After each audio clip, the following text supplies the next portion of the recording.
A few years back, you may remember some billboards popping up around town. They're unique both because of their simplicity as well as their message. And each billboard had this black background with white text and claimed to be a message from God. You may remember them. What part of thou shalt not don't you understand? Signed God. Have you read my #1 bestseller?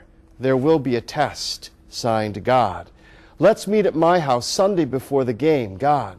Love the wedding. Invite me to the marriage. Signed God. We need to talk. Or the latest one, LeBron who? Signed God.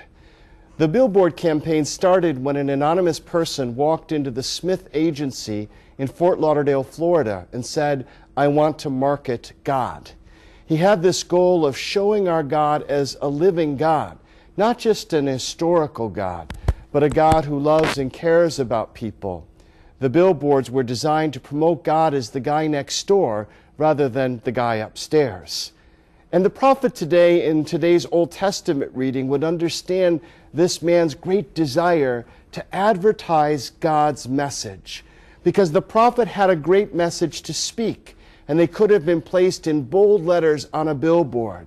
God anointed me to proclaim good news. God has given me and sent me to bind the brokenhearted. God sent me to proclaim freedom for captives. God sent me to declare release from darkness for the prisoners.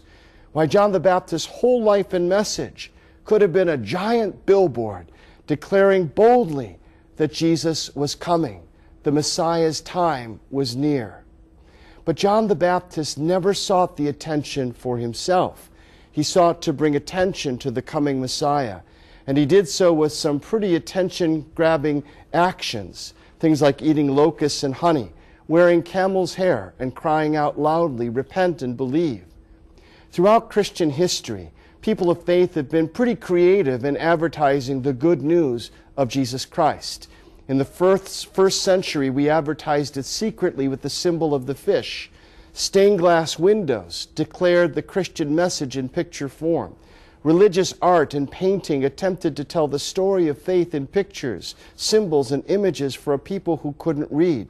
At the dawn of the 21st century, we have things like this television mass, and radio, and websites, and the internet, all as ways of promoting, advertising the good news. And yet nothing works better than does personal witness.